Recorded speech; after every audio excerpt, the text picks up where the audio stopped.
up this morning and I had this question on my mind. Why should Curt Signetti leave Indiana? It's a relevant question given the day and times in which we live in college football. Hey, everybody, I'm Eric Boggs, host of the College Huddle. And please consider subscribing to the channel if you haven't already.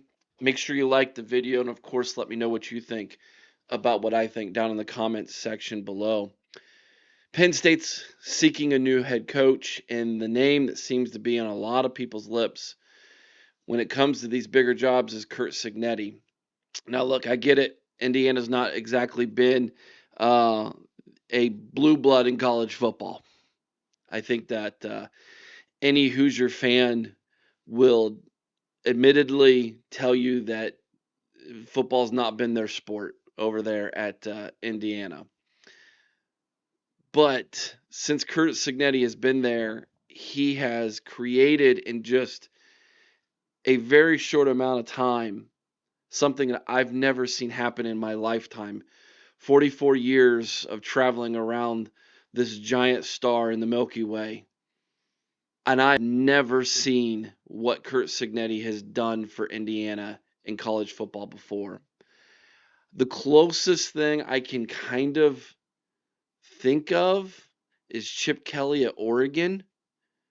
Oregon wasn't exactly where it is today when Chip Kelly got there, but they had had moments before.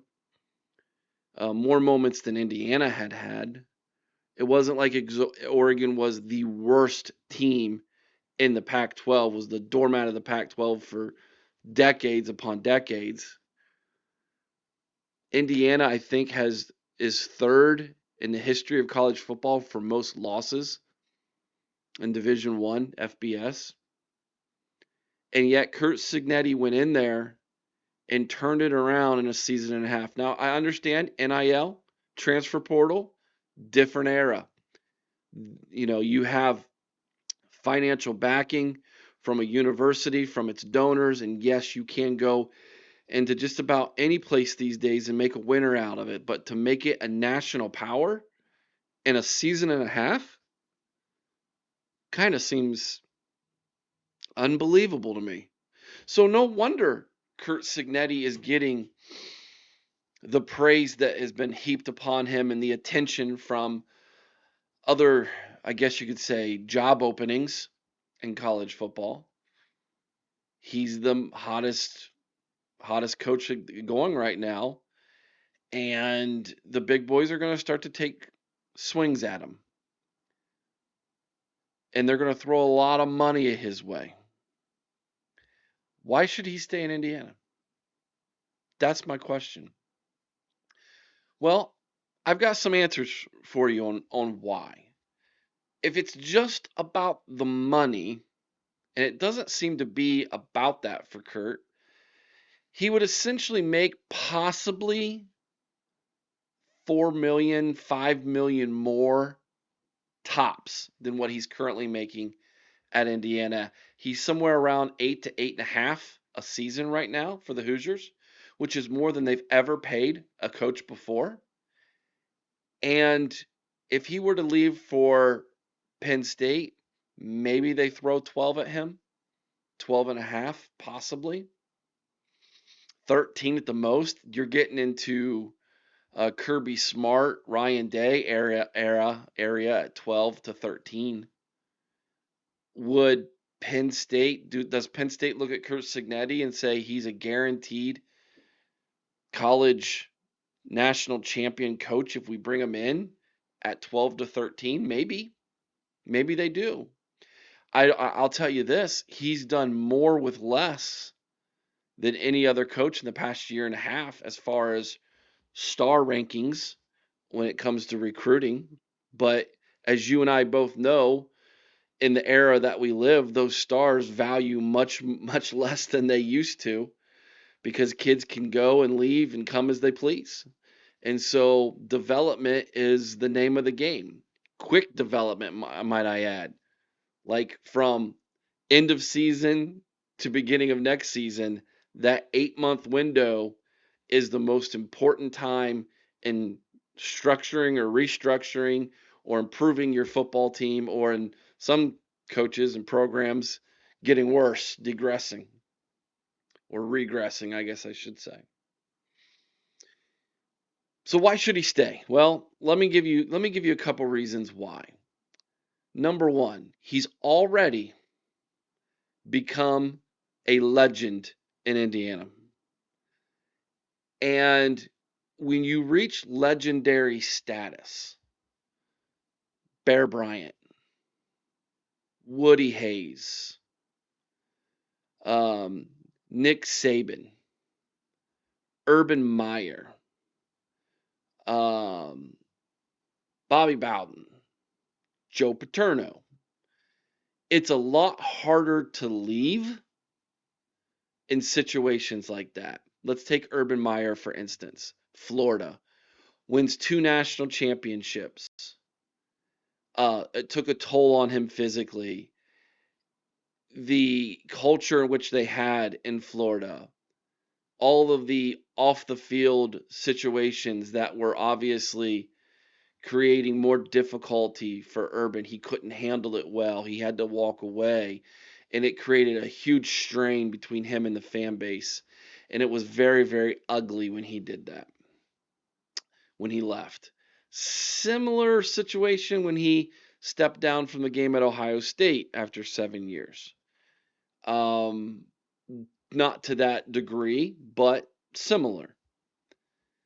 There's been none of that with Curt Signetti in his career. All the other names I mentioned, minus Bear Bryant, I believe, once they reached legendary status, they stayed at where they were at, other than Urban Meyer. Bear Bryant went to a couple different places, and when he left Texas A&M, it had more to do with what was going on in the South and playing black players at the time, and Texas A&M's stance on that. And so he had every right to leave, in my opinion, and go to Alabama. So completely different situation, scenario, day and age in which we lived. Curt Signetti's already in just a year and a half reached amongst his fan base that kind of legendary status. Greatest coach in our program's history. He's already there. If you were to walk away from that, that would hurt that legendary status. And what I've learned about these college football coaches who've dedicated their life to this game, that means a lot to them. That legendary reputation that lives on well after you're gone from the game means a lot to them and their family. So I don't know, like, if he were to walk away from Indiana, he would still have, I think the Indiana fans would love him, especially if he leaves them in a better situation and they're able to continue winning football games and going to, challenging for college football playoff berths. But I'm not so sure that's what he would want. Nor what if he goes to Penn State and it's not good. He flames out. So I think he'll have to weigh that, obviously, how much more money is it worth to me. Number two, he's got a really good thing going with the Indiana fans. Like right now, those fans in Bloomington and in the Hoosier State will defend him to the death. Like, I don't know of a fan base who loves their head coach more in college football than they love Curt Signetti. Let's look at Oregon, who they just beat, by the way. Oregon loves Dan Lanning. They love him. But sometimes you'll see them questioning Dan Lanning on social media after big losses. Go back and read some of what was said during that and following that Rose Bowl exit in the college football playoff last year. from their fan base. Right now, again, I think if you were to judge the level of love a fan base gives a coach, you're not going to find a fan base who loves their head coach more than you all and you Indiana fans love Curt Signetti. And I think you have to weigh that up as well when you're considering staying or going. So, legendary status, love of the fan base. Number 3, he's actually building something that can be maintained for a longer period of time. Now, I understand Curt Signetti is not a young cat here. He's 64 years old. I would say he has at the most probably 8 more years in this industry before he'll have to hang it up, because usually coaches around the 70 to 72 mark are done. They can't continue to maintain that high level um, that they've been coaching at into their 70s. That usually starts to go down quickly.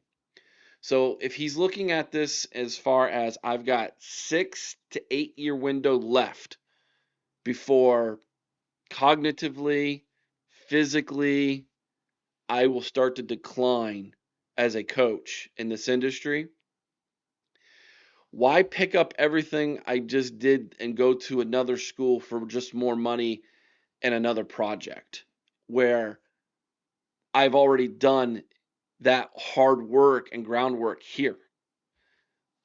There's a lot of issues that he would have to clean up if he were to go to Penn State. Let's just be honest with that. Oh, but he can get 5-star recruits much easier there. Yeah, sure. He could. He could. But like I just got done saying, you don't like that model of building national championships through getting as many 5-star recruits and developing them. That model's dead. It's dying. It's not, doesn't have the same value as it once did. And so, he would have to attack that thing through the transfer portal and through NIL and the transfer portal. And that's kind of risky. And he has hit home run after home run after home run and finding great value, NIL value, in 3-star guys, underdeveloped guys, G5 guys. I call them G5 All-Stars. And he has done that better than anybody else the last 2 off seasons in college football. Going over to Penn State and then doing that is a different animal altogether. It's just a different animal. And I'm not so sure that he would fit doing that. We don't know. Then you have the whole pressure of that. How much time are you going to give him? How much time would the fan base give him to rebuild, to tear down and rebuild? Because that's exactly what needs to happen at Penn State. Is it needs to be torn down and built from the ground up again, beginning with the culture there. And he did that incredibly well in Bloomington, but I think the environment in Bloomington was was ready for that. It was tailor made for that. It was already built down to the studs, if you will, or down to the foundation and handed to him to say, build it in your image, build it in your likeness, do it here, and we're going to give you everything we can for you to do that. If he goes over to Happy Valley and tries to do that, I'm not so sure that he doesn't have to tear it all down first before he can do that. Does that make sense? So it would, I think, actually be a more difficult process to do it for Penn State than it was in Bloomington for the Hoosiers. So that's, why tear yourself away from something that you have built into national power? Now, here is an argument I'm hearing from people who say he's not going to stay in Indiana. It's his track record. You go and look at where he has coached since he started coaching in the early 80s when he was a GA after playing his career in West Virginia. Pittsburgh, 2 years. Davidson, 1 year. Rice, 3 years. Temple, 4 years. Pittsburgh again, 7 years. NC State, 7 years. Alabama, 4 years. Then he became a head coach for the first time in 2011. IUP, he was there for 6 seasons. Um, Eon or Ion or Elon or whatever, however it's pronounced. He was there for 2 seasons. James Madison, he was there for 5 seasons, and now Indiana. So he doesn't stay incredibly long at places, especially as a head coach. So a lot of people are arguing, hey man, the track record says he's going to pick up and leave and go someplace else at some point, but he's never coached at this level. What is the dream as you're building your way up the coaching ladder? The dream is to get to a place to build a program to the point where you're competing for national championships. Isn't that what he's doing right now? He's got the Hoosiers on the brink of going to back-to-back college football playoffs. He is competing in the running right now in the race for a Big Ten national championship berth. Indiana is ranked number 3 in the country right now in the AP poll. He just went into Eugene, Oregon, and defeated the number 2 at the time ranked Oregon Ducks on their home field. Something that no team in the Big Ten has done yet until then since Oregon joined the conference 2 seasons ago, last season, including the Ohio State Buckeyes, who lost there by a point a year ago. And he went in there and he did that. He's already there. So what can Penn State offer him when it comes to winning a national championship that he doesn't have already in place right now in Bloomington? Facilities, Eric. Indiana's promising him and already building him the facilities he wants, the upgrade in the facilities. And you can do that anywhere. Look at Texas Tech. Texas Tech has the best facilities in college football, and they're spending more money in NIL than any other program in college football. And right now they're undefeated in the Big 12, and I have predicted the next few years they're going to run the table in the Big 12 easily. It's going to look like Clemson to the ACC for the better part of a decade in the Big 12, and they're going to go to college football playoffs year in and year out because they have invested and they're all in on that college football program through some oil money, but, more power to them. Why can't Indiana be like that in the Big Ten? Not saying they're going to run the table every year, but a perennial power who can compete to get into the college football playoff every season. Ohio State, Oregon, Penn State, who they just beat, who probably is not going to go to the college football playoff. Michigan, who missed out on the college football playoff last year, who's going to miss out on it again this year because they're not very good. Indiana, yeah, they're up there already. He already did it. And it's only going to get better as he continues to build because now players, when he calls, there's cachet there. Oh, Coach Cignetti's on the phone. I'll take that call. Right? He's going to get better players. I believe Curt Signetti in Indiana will out-recruit Penn State this upcoming year if he stays and he continues to do what he's doing. So there's no reason to say, oh, I can't do it in Indiana, but I could do it over in Happy Valley. So there's another reason why to stay. He's already ahead of schedule. The fans love him, and his legacy means a lot. The only reason I can come up with why he should leave Indiana for Penn State is if they just throw so much money at him, and Indiana's like, we just can't match that. We can't even come close. Let me give you a, so if they throw 14.5 million a season at him, which would make him the highest paid coach in college football, I believe, by like by a little over $1 million over Kirby Smart. And Indiana's like, the best we can do is 10. That's the best we can do. And he's like, well, that 4.5 million means more to me than what I'm doing here. Then he'll leave. But if he looks at that and says, it's 4.5 more million, but you're paying me 10. And what's the difference between 14 and 10 million when it comes to my legacy and winning football games and doing it here in Indiana? I think he stays. I don't think Curt Signetti's leaving Indiana.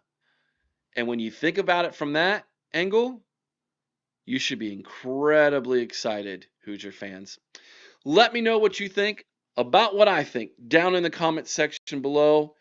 Enjoy the college football weekend, everybody. We'll be back with a great interview. We're going to be talking about Notre Dame later today.